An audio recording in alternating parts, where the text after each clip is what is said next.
Հաղթալա, բարի լույս։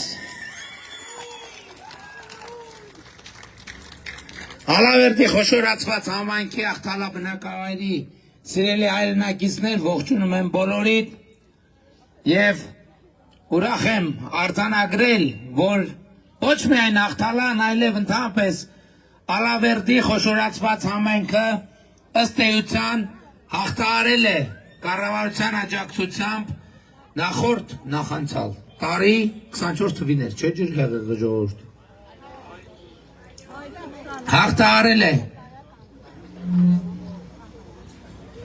Հաղթահարել է ջրհեղեղի հետևանքները և մենք նոր գալիս էինք, նաև հիանում էինք տեսարաններով, բայց նաև հիշեցինք, թե ինչպես մեզ հաջողվեց շատ արագ կապը վերականգնել և ըստ էության հիմնական կամուրջ ստեղծել երկկողմ, որ ամսին էր, Սանոսյանը ստեղ էր, չէ՞։ Մայիսին։ Ջրհեղեղը երբ էր։ Բայց կամուրջները երբ դրինք արդեն։ Հա, արագ։ Ու այդ կամուրջները, որ մենք դնում էինք, մտածում էինք, որ տենց, բայց հետո երբ որ տեղադրեցինք, հասկացանք, որ լավ կամուրջներ ենք, ուզում եմ շնորհակալություն հայտնել Իրանի Իսլամական Հանրապետության մեր գործընկերներին, եկեք ծափահարենք, որովհետև այս կամուրջների հետ կապված շատ օպերատիվ բան, Սանոսյան, ճիշտ եմ հիշում, Իրանի գործընկերների հետ աշխատեցինք և շատ օպերատիվ աշխատեցինք և հետո տեսանք, որ այս կամուրջները շատ լավ աշխատում են, հիմա մենք այս կամուրջներից նույնը տեղադրել ենք նաև Խաշթառակում, Իջևանի, որովհետև այնտեղ էլ կամուրջը քշել տարել էր և հիմա նաև բանում ենք տեղադրել, մեկը տեղադրել ենք, երկրորդն է կտեղադրենք։ Եվ Հունաստանի մեր գործընկերները Սանահինի կամուրջը, որը միակողմանի է, բայց փոքր թաղամաս է այնտեղ, չէ, շատ լավ աշխատում է։ Եվ արդյունքում ջրհեղեղից հետո մենք ունեցանք ավելի լավ կամուրջներ, քան նույնիսկ առաջ, ճիշտ է ժողովուրդ ջան։ Եվ մենք հիմա Գանձակարիցակար ճանապարհի վրա ենք երկու հատ տեղադրում, որի հարևանությամբ կա պատմական կամուրջ, բայց ես չեմ մոռացել, որ մեր և նոր ավտոբուսում էլ ասում էի, որ և Խաշթառակում, և Աղթալայում մենք պիտի կառուցենք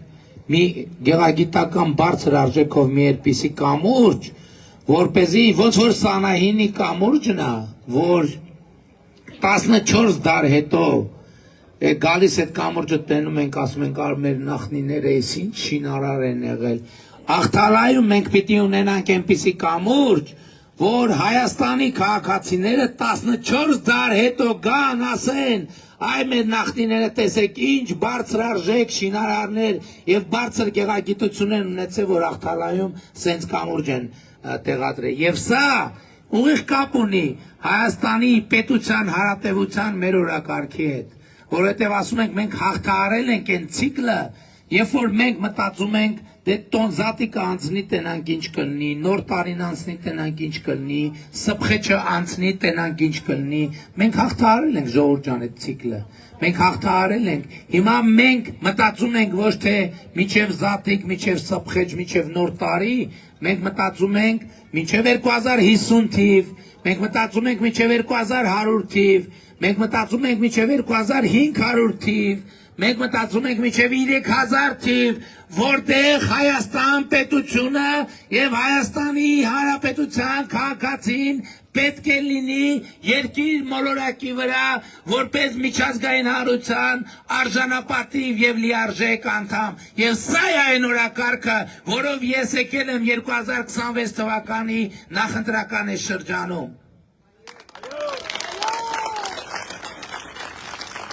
Ես ուրիշ բանի մասին եմ ուզում ձեզ ասել, ժողովուրդ, որ 2018 թվականից հետո մենք շատ դժվարությունների միջով ենք անցել, շատ աղետների միջով ենք անցել, շատ բարդությունների միջով ենք անցել, բայց մենք այսօր արձանագրում ենք, որ զարմանալի բաներ են տեղի ունեցել մեր երկրի հետ։ Եվ այդ զարմանալի բաներից ամենազարմանալին գիտեք որն է, որ մեր երկրի աշխարհագրական դիրքը փոխվել է։ Պատկերացնում եք Հայաստանի Հանրապետությունը, Որտեղ եղել այնտեղ էլ շարունակում ունենալ մեր աշխարհագրական, մեր միջազգայինորեն ճանաչված տարածքի աշխարհագրական կոորդինատները չեն փոխվել,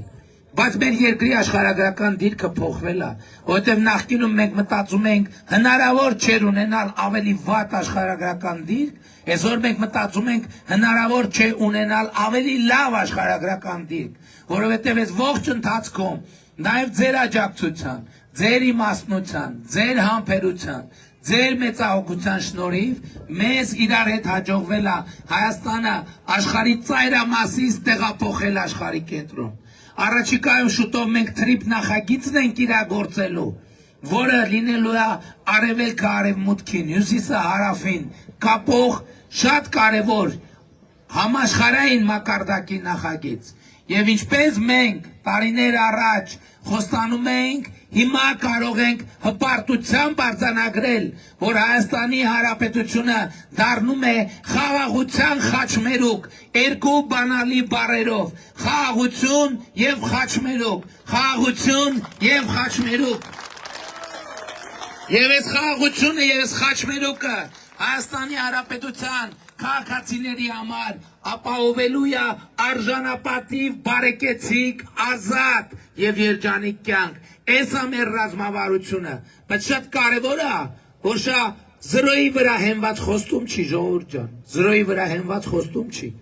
Այսօր Հայաստանի Հանրապետությունում առաջին անգամ միջին թոշակը ավելի բարձր է, քան սպառողական նվազագույն զամբյուղը։ Սա ինչ է նշանակում։ Սա նշանակում է, որ թոշակառուն իր թոշակով կարա ծայրը ծայրին հասցնի։ Տեսեք չեմ ասում թոշակառուն բանա, ճոխության մեջ ապրում, բայց այսօր թոշակառուն կարող է ծայրը ծայրին հասցնի։ Սա մեր երազանքը չի, սա մեր պատկերացրած բարձրակետը չի, որ մեր երազանքը եւ մոտեցումը չի, որ քանի որ թոշակառուն ծայրը ծայրին հասցնում է, ուրեմն մենք արդեն մեր անելիքը արեցինք։ Նախ մենք ասում ենք գնաճ լինելու անխուսափելիորեն։ Ամեն անգամ սկսած 2028 թվին մենք գնայինք, երբ որ թոշակառուի միջին թոշակը կցածրանա նվազագույն սպառողական զամբյուղից, մենք առնվազն գնաճի չափով կինդեքսավորենք։ Այսինքն սա նշանակում է, որ այսօրվա վիճակը առնվազն չի վատանա։ Այսինքն այսօրվա թոշակի գնողունակությունը առնվազն չի վատանա։ Ինչքան կարողանանք ավելացնենք, դա էլ ավելացնել է, գիտեք, չէ՞ ինչ հետ է կապված նաև։ Այդ թվում մենք ամեն անգամ առևտուր անելիս ՀԴՄ վերցնում ենք, թե չենք վերցնում։ Այս շատ կարևոր բան է։ Մենք թոշակառուների համար ներդրել ենք ոչ միայն թոշակառուների համար, ներդրել ենք առողջության ապահովագրության համակարգ։ Եվ 65+ տարիքի մեր թոշակառուները օգտվում են առողջության ապահովագրությունից։ Ընդ որում մոտ 50,000 մարդ կա Հայաստանում թոշակառու, 50,000։ Թոշակառուների մոտ 10%-ի մասին է խոսքը, որ իրանք քրոնիկ հիվանդությունների բերումով նախկինում դեղեր են միշտ գնել, իրանց գրպանից դեղ են գնել։ Հիմա այդ դեղերը տրվում է պետական բյուջեից առողջության ապահովագրությամբ։ Այս մեր սիրելի թոշակառուների թոշակը արդեն այդ նշանակում է, որ իրականում ավելացել է ոչ թե 10, որը բուն թոշակի ավելացումն է, +10, որը անկանխիկ առևտրի դեպքում հետվճարն է, այլև ով որ նախկինում տեղի վրա ինչ փող է ծախսել, մեկը 10,000, մեկը 20,000, մեկը 30,000, իրանց եկամուտը իրական ավելացել է այդքանով, եւ սա մեծ իրադարձություն է, եւ ես առիթով շնորհավորում եմ ոչ միայն թոշակառուներին, այլև նրանց զավակներին, որովհետեւ ով որ տարիքով ծնող ունի, անընդհատ լարվածությունը մեջ է, բա որ ծնողից մի առողջական խնդիր եղավ, ո՞նց ենք լուծելու։ Հիմա դուք ունեք պետություն, Հայաստանի Հանրապետություն, որ ասում է մենք ձեր կողքին կկանգնենք եւ ձեր ծնողների եւ սիրելի թոշակառուներ ձեր նվազագույն առողջապահական կարիքները կհոգանք։ Դուք ունեք պետություն, դուք ունեք պետություն։ Ավելին, մինչև 18 տարեկան երեխաները նույնպես առողջության ապահովագրության շահառու են էլի պետական բյուջեի հաշվին։ Եվ սրանով ժողովուրդ, երեք բանում ապարանում մի երիտասարդ է, մոտեցավ երեխայի հետ, երեխան ուզում էր նկարվի, ասում եմ ինչ կա, ուր եք գնում, ասում եմ Երևան ենք գնում, երեխան առողջական խնդիրներ ունի, պետք է գնանք, ասում եմ ապահովագրությունով եք գնում, ասում եմ չէ, ասում եմ ինչի, դե ասում եմ ժամանակ չկար մտնենք, ասում եմ երեխան էլ նեն չէր, ասենք մտել էին ընդմիջում անելու, եկավ հետս, ասում եմ երեխու վիճակը վատ կամ նույնիսկ եթե վատը ներ, Ժողովուրդ ջան, գնացեք, ստացեք այդ բանը, հիմա ինքը գնաց, պետքա վճարի, որովհետև չեն մտել պոլիկլինիկայի, չէ Տիկին Ավանեսյան, պետքա մտնեն, ուղեգիրը ստանան, գնան։ Խնդրում եմ, էս էլ է բան, որ մենք սիրում ենք տենց անհանգստությունից խառնվում ենք, ապալ-թափալ բաներ ենք անում, բայց արդյունքում միշտ պետքա հանգիստ եւ հանդարտ բան անել, վարվել։ Եվ նաեւ երեխաներին եւ մեր ծնողները, տատիկ, պապիկները եւ մեր սիրելի հայրիկ-մայրիկները կարող են ավելի հանգիստ լինել իրանց երեխայի առողջության հետ կապված խնդիրների լուծման պարագայում։ Դուք ունեք պետություն, որը կանգնած է ձեր կողքին, որը նստած է ձեր հիվանդի մահճակալի կողքին, որտեղ դուք միջև հիմա մենակ եք նստած, հիմա ձեր սիրելի պետությունը նստած է ձեր կողքին, եւ ես այդ առիթով եմ շնորհավորում բոլորին։ Ես չեմ ուզում խոսել, այսինքն ուզում եմ խոսել, բայց իրական ժամանակ չկա, որովհետև ես այդ թեմաներով ժամերով կխոսեմ, որովհետև դա հաճույք է, երջանկություն է դրա մասին խոսել։ Ես կարող եմ խոսել դպրոցների ծրագրերի մասին, մանկապարտեզների ծրագրերի մասին։ Այսօր Հայաստանի Հանրապետությունում շուրջ 80 մանկապարտեզ ամբողջ հանրապետությունում ապօրինի ձևով սեփականաշնորհված գտնվում է պետությանը վերադարձնելու procesum. Մենք 500 մանկապարտեզ ենք կառուցում, իսկ այդ պատերազմի եռագլուխ բարեգործները մանկապարտեզները գողացել սեփականաշնորհել են, գողացել եւ մենք հիմա իրանց շլնքից բռնած այդ մանկապարտեզները վերադարձնում ենք Հայաստանի Հանրապետությանը։ Եվ շնորհավորում եմ ձեզ այդ առիթով։ Եվ ելի եմ ասում, վերջին օրերին Հայաստանում քաղաքական կյանքը լրտեսական բանա, բլոկբաստեր է հիշեցնում, այն բան տեսել եք, չէ, լրտեսական կինոներ կան, լրտեսական կինոյի մեջ ենք մենք ապրում, ժողովուրդ ջան, հիմա պարզվում է կալուգացի օլիգարխը օտարերկրյա հատուկ ծառայության աշխատակիցը, ես որ ասում էի ժողովուրդ, ասում էի, որ դրանք, այդ որ ասում են միլիարդ ունեցվածք եւ այլն, որ ասում էի դրանք ընդամենը ուրիշների սեփականությունը, ուրիշների սեփականության կառավարիչներ են, որովհետև ուրիշները օբյեկտիվ եւ սուբյեկտիվ պատճառներով ժամանակ չունեն դրանով զբաղվել։ Շատերը դա չափազանցություն էին համարում։ Ես որ ասում եմ մի մարդ կա միջև տարվա վերջ բոմժա դառնալու, շատերը չափազանցություն են։ Ես կարծում եմ, որ մենք տեսնելու ենք այդ process-ը եւ այդ process-ը արագանում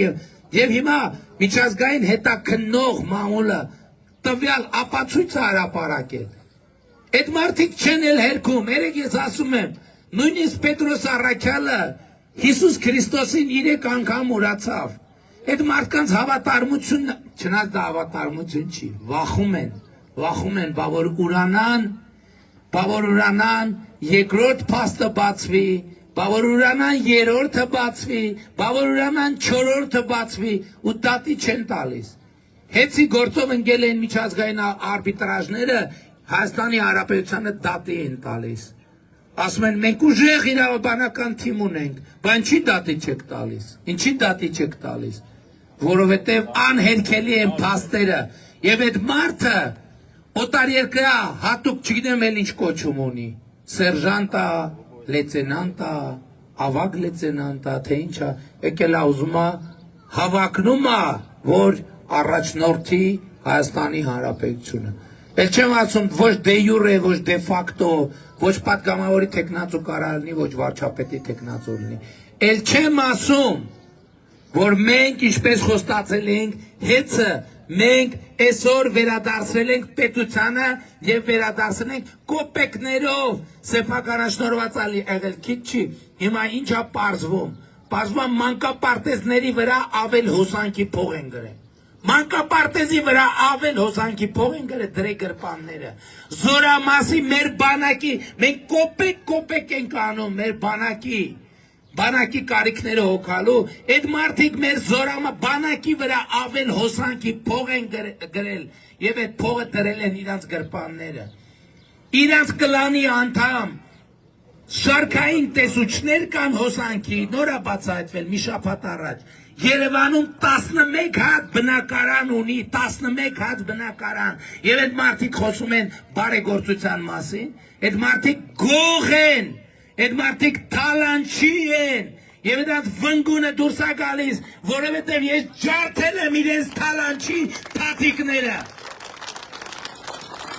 Եվ հեղափոխությունից հետո 6 մոտավորապես տարբեր 8 միլիարդ դոլար մենք դրել ենք Հայաստանի, իրանց գրպաններից հանել ենք եւ դրել ենք Հայաստանի Հանրապետության կարիքների համար։ Եվ ես ուրիշ բանից եմ ներվայնանում, ժողովուրդ ջան, որ այսքան սարքել ենք, բայց հələ այնքան սարքելու բան կա, որովհետև իրանք այնքան են թալանել, որ 8 տարի է վերադարձնում ենք, դե ծերը չի երևում, բայց մենք այս ճանապարհով գնալու ենք մինչև վերջ, եւ ինչպես ասել եմ, Սերժին, Ռոբերտին եւ Կալուգացուն եւ բանին, Գագոին, ոնց որ իրանք եղել են երկու բոթասի մակարդակի, մենք իրար հետ իրանց պետք է հացնենք երկու բոթասի մակարդակի, որ իրանք երկու բոթասով յոլակ գնան եւ դալին իրանց բարեկեցության բարձրակետը։ Ավելին ասեմ, մենք վերջերս Կոտայքի նախկին մարզպետ Գագիկի Փեսա, Կարապետ Գուլոյանի դղյակը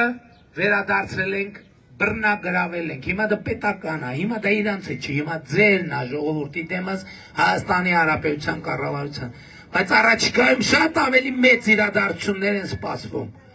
ինչպես ես 2021 թվականի նախընտրական արշավի ժամանակ խոստացա, որ Հայաստանի Հանրապետությունը բաժնեմաց կունենա Զանգեզուրի պղնձամոլիբդենային կոմբինատում եւ դա արդեն սեպտեմբեր-հոկտեմբերին հունիսին ասցի, սեպտեմբեր-հոկտեմբերին տեղի ունեցավ։ Եվ իմիջայլոց 2018 թվականից 2025 թվականը Զանգեզուրի պղնձամոլիբդենային կոմբինատը 300 միլիարդ դրամ ավել փող է վճարել պետական բյուջե, 300 միլիարդ, այդ փողերով է, որ մենք առողջության ապահովագրություն ենք անում, այդ փողերով է, որ մենք թոշակ ենք բարձրացնում։ Եվ առաջիկայում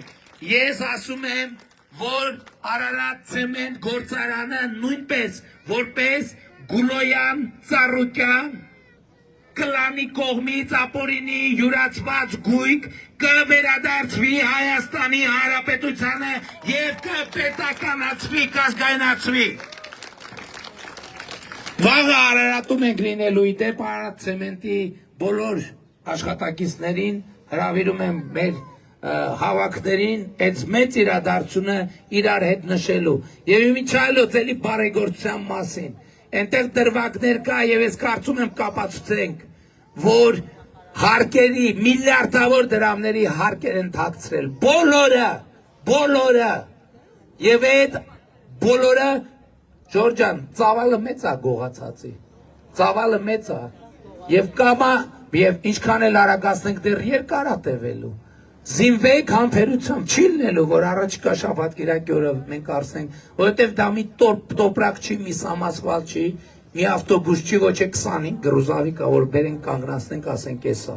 Դա շատ խոսքը միլիարդների մասին է, եւ այդ բոլոր միլիարդները դառնալու են այս երեխեքի բարեկեցություն։ Ես ձեզ դա խոստանում եմ, բայց ամենակ խոստում չի, սա կատարվածի այսօր տեղի ունեցողի տրամաբանական շարունակությունն է։ Հաջորդը,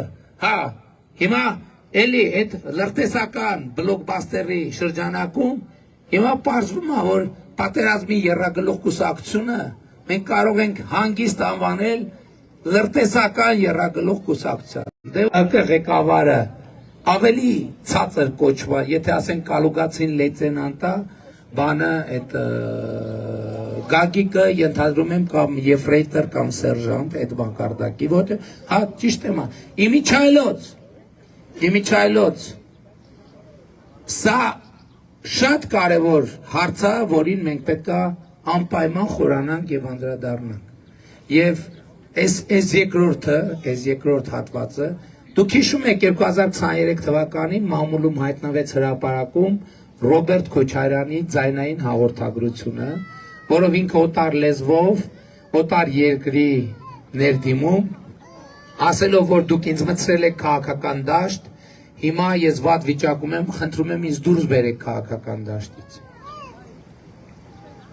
Այն ժամանակ իրանք ասին դա կեղծ է, արհեստական ինտելեկտով է սարքած։ Ես այն ժամանակ կոչ արեցի, որ հասարակական կազմակերպությունները ձայնագրությունը փորձաքննության ենթարկեն։ Բայց չի ենթարկեց ոչ մեկ փորձաքննության։ Հիմա ես ասում եմ հետևյալը. ես որպես Հայաստանի Հանրապետության վարչապետ երաշխավորում եմ, որ այդ ձայնագրությունը իսկական է եւ օրիգինալ է։ Եվ այդ մարդը ազդեցության, դա դրա ապացույցն է, ազդեցության գործակալ է։ Իրանք երեքն էլ այլ երկրի շահերի ներկայացուցիչ են։ Ընդ որում երկիրը, որի մասին խոսում ենք, մենք շատ հարգում ենք, սիրում եւ գնահատում ենք։ Բայց այնուամենայնիվ մենք չենք կարող մեր երկիրը պակաս սիրենք, քան ուրիշ թեկուզ ամենասիրելի երկիրը, եւ մենք պարտավոր ենք հանգիստ, բարեկամաբար, ընկերական, հետեւական լինել մեր շահերի պաշտպանությանը։ Բայց սիրելի ժողովուրդ, այս ինչ որ ասացի, այդ ամենը իհարկե շատ կարևոր է, բայց ամենակարևորը չի։ Ամենակարևորը այն է, եւ սա իմ հիմնական ուղերձն է, եւ ես եկել եմ այդ առիթով ձեզ շնորհավորելու, որ ի վերջո Հայաստանի Հանրապետությունում հաստատվել է խաղաղություն, եւ ես ձեզ բոլորին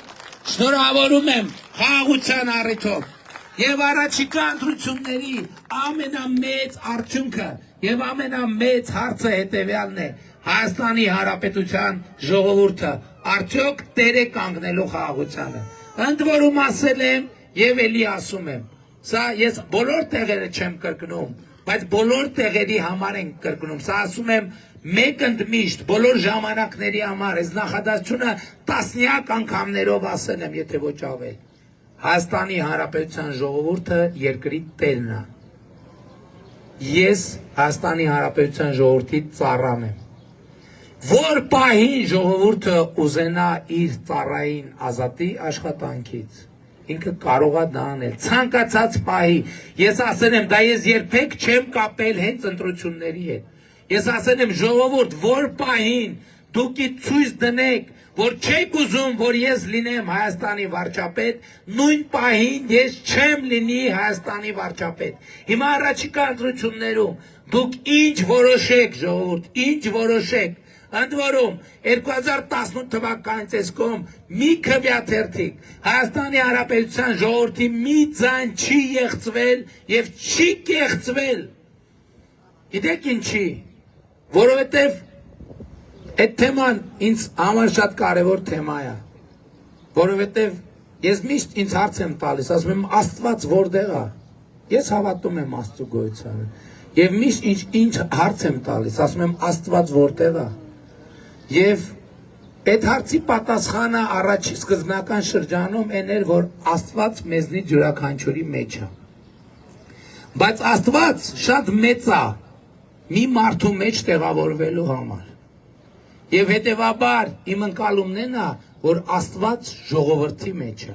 Աստված ժողովրդի մեջ է եւ հետեւաբար ժողովրդի ձայնը կեղծել, ժողովրդի ձայնին կպնել, ժողովրդի կամքին կպնել կնշանակի կեղծել Աստծո կամքը։ Դա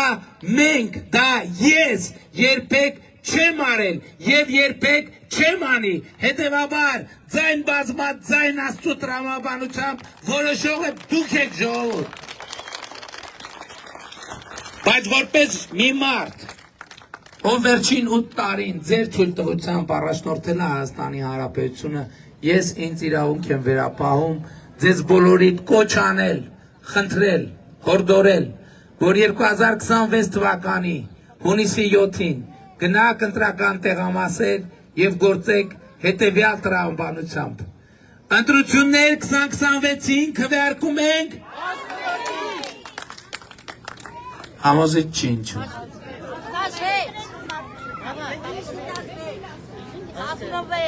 Ընտրություններ 2026-ին քվեարկում ենք։ Ընտրություններ 2026-ին քվեարկում ենք։ Ընտրություններ 2026-ին քվեարկում ենք։ Բայց շատ կարևոր է հասկանալ, թե ինչ են քվեարկում 16-ին, որովհետև այդ քվեարկությունը ինքնանպատակ չէ։ Իսկ քվեարկում ենք, որովհետև պետությանը, անկախությանը, ապագային, խաղաղությանը, աղթալային, Ալավերդին, Լոռու մարզին, Երևանին, Հայաստանին, Փառք նահատակներին եւ կեցցե Հայաստանի Հանրապետությունին։ Ընդ որում, մեզ հիմա շատ մտահոգում եւ անհանգստացնում է հետեւյալը, որովհետեւ նոր գործընկերների հետ ենք խոսում ավտոբուսում։ Մարդիկ հիմա շատ են մեր գործընկերների հետ շփվելիս ասում են, որ ժողովուրդը ասում է դե Նիկոլը ընտրվելու է, Նիկոլը ընտրվելու է, Նիկոլը ընտրվելու է, համաձայն եք։ Ինչքան եք համաձայն։ Ես ուզում եմ ձեր ուշադրությունը հրավիրեմ մի հանգամանքի վրա։ Եթե մենք տենց կրավորականով, որովհետև հայերենում սեր կա, չէ կրավորական սեր, ընտրվելու է։ Կրավորական սերը միշտ արտահայտում այն գործողությունը, որի սուբյեկտը, այսինքն ով որ գործողությունը անում է, ուրիշն է։ Կամ առնվազն անորոշ է, այսինքն ընտրվելու է, այսինքն ինչ որտեղ ինչ որ գործողություն է տեղի ունենալու, որի արդյունքում տեղի ունենալու մի ուրիշ բան։ Ես ուզում եմ մենք բոլորս հստակ արձանագրենք, թե ով կլինի Հայաստանի Հանրապետության վարչապետ հաջորդ 5 տարում կախված է մի մարդուց, ընդամենը մի մարդուց, եւ ով այդ մարդը։ Եվ այդ մեկ մարդը դու ես, եւ այդ մեկ մարդը դու ես, եւ այդ մեկ մարդը դու ես, եւ այդ մեկ մարդը դու ես, եւ այդ մեկ մարդը դու ես, եւ այդ մեկ մարդը դու ես։ Ելուվ կա այդ մեկ մարդկանցից, ես ուզում եմ տեսնել այդ մարդկանց ձեռքերը բարձրացրած, ով կա այդ մարդկանցից։ Եվ ուրեմն, ընտրություններ 2026-ին քվեարկում ենք, ընտրություններ 2026-ին քվեարկում ենք, ընտրություններ 2026-ին քվեարկում ենք, որովհետև պետությանը, անկախությանը, ապագային, խաղաղությանը, աղթալային, Ալավերդուն, Լոռու մարզին, Երևանին, Հայաստանին, Փառք նահատակներին եւ կեցցե Հայաստանի Հանրապետությունը։ Ժողովուրդ ջան, շնորհակալ եմ բոլորիդ հետ։ Հավանիր տեսանյութը եւ բաժանորդագրվիր նորությունները բաց չթողնելու համար։